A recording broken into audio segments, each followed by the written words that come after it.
Hello everyone, welcome back to my channel বৃষ্টি fashion ideas. আজকের ভিডিওতে আমি আপনাদের সাথে শেয়ার করব খুব সহজে কিভাবে সালোয়ার কাটিং করতে হয়।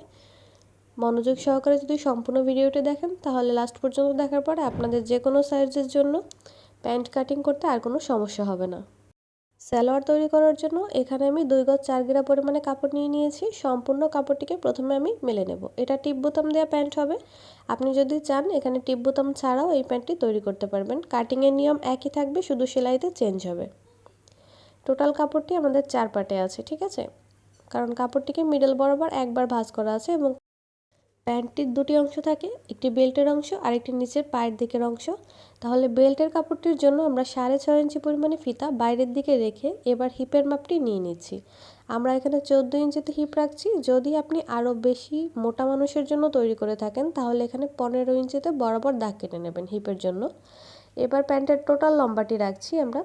দেখুন এখানে কিন্তু 6.5 ইঞ্চি পরিমাণে ফিতা আমাদের বাইরের দিকেই আছে। এভাবে রেখেই আমাদের টোটাল লম্বা মাপটি নিতে হবে। আমরা টোটাল লম্বা মাপটি নিচ্ছি এখানে 37 ইঞ্চি। আমাদের প্যান্টের টোটাল লম্বা হবে 37 ইঞ্চি এবং নিচের দিকে ভাঁজ দেবার জন্য এবং উপরে হাফ ইঞ্চি সেলাইতে চলে যাবে, তাই আমরা 1.5 ইঞ্চি পরিমাণে এক্সট্রা কাপড় নিয়ে নেব। এবার প্যান্টের মোহরের জন্য আমরা 5 ইঞ্চিতে মার্কিং করছি। দেখুন এটা হচ্ছে সেলাই মার্জিন। এবার আমরা আরও 1 ইঞ্চি এক্সট্রা কাপড় নিয়ে নেব, এটি হবে আমাদের কাটিংয়ের মার্জিন, ঠিক আছে? অর্থাৎ এই বরাবর আমরা কাটিং করব। এবার হিপের যে লাইনটা আছে এই লাইনের সাথে যদি কারো কাছে শেপ স্কেল না থাকে তাহলে এইভাবে ডট ডট দিয়ে আপনারা কিন্তু দাগটিকে মিলিয়ে নিতে পারবেন। এখানে আমি দুটো দাগ দিয়ে বুঝিয়ে দিচ্ছি যে সেলাইটি ঠিক এই বরাবর আসবে। আপনার কাছে শেপ স্কেল থাকলে খুব সহজেই আপনি এই কাজটি করে নিতে পারবেন শেপ স্কেলের সাহায্যে। দেখুন নিচের দিকের পার্টটি কিন্তু আমাদের টোটাল ড্রয়িং করা কমপ্লিট হয়ে গিয়েছে। এবার জাস্ট আমরা কাটিং করে নেব।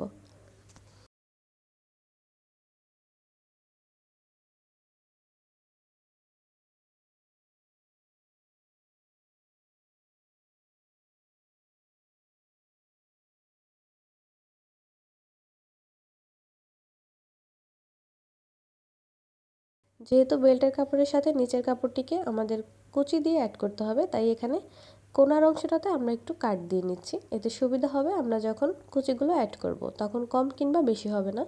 এবার বাড়তি যে কাপড়টা আছে এই কাপড়টা থেকে আমরা বেল্টের কাপড়টিকে বের করে নেব।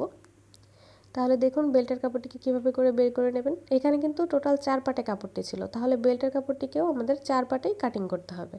ঠিক এভাবে করে কাপড়টিকে বিছিয়ে নিতে হবে।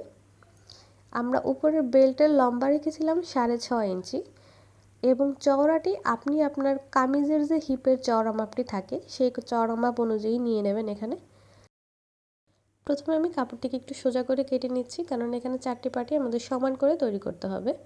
তাহলে দেখুন এখানে আমরা চওড়া মাপটি নিয়ে নিচ্ছি টোটাল 10 ইঞ্চি পরিমাণ, ঠিক আছে? আমি এখানে একটু লুজ দিচ্ছি, আপনি চাইলে এখানে ফিটিংও তৈরি করতে পারেন, তবে বাসায় যদি নর্মাল ইউজের জন্য এটি তৈরি করেন তাহলে একটু লুজ দিয়ে তৈরি করাই বেটার হবে। 2 ইঞ্চিতে একটি মার্জিন করছি যেহেতু আমরা রাবার ইউজ করব এবং আমাদের লম্বা মাপটি ছিল 6.5 ইঞ্চি। সেলাই সহকারে এখানে আমি 7 ইঞ্চিতে মার্কিং করছি। তাহলে টোটাল 9 ইঞ্চি পরিমাণে লম্বা নিয়ে নিচ্ছি কাপড়টি এবং চওড়া নিয়েছি আমি 10 ইঞ্চি করে। এখানে কিন্তু 4 ভাঁজে কাপড়টি আছে, তাহলে টোটাল 40 ইঞ্চি কাপড় কিন্তু আমি কাটিং করে নিয়েছি, ঠিক আছে?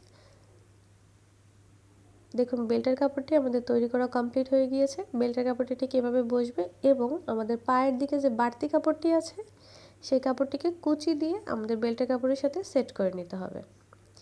ভিডিওটি যদি শেষ পর্যন্ত দেখার পরে ভালো লেগে থাকে তাহলে অবশ্যই একটি লাইক করে দেবেন।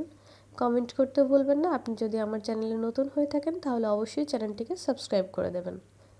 ধন্যবাদ সবাইকে সম্পূর্ণ ভিডিওটি দেখার জন্য।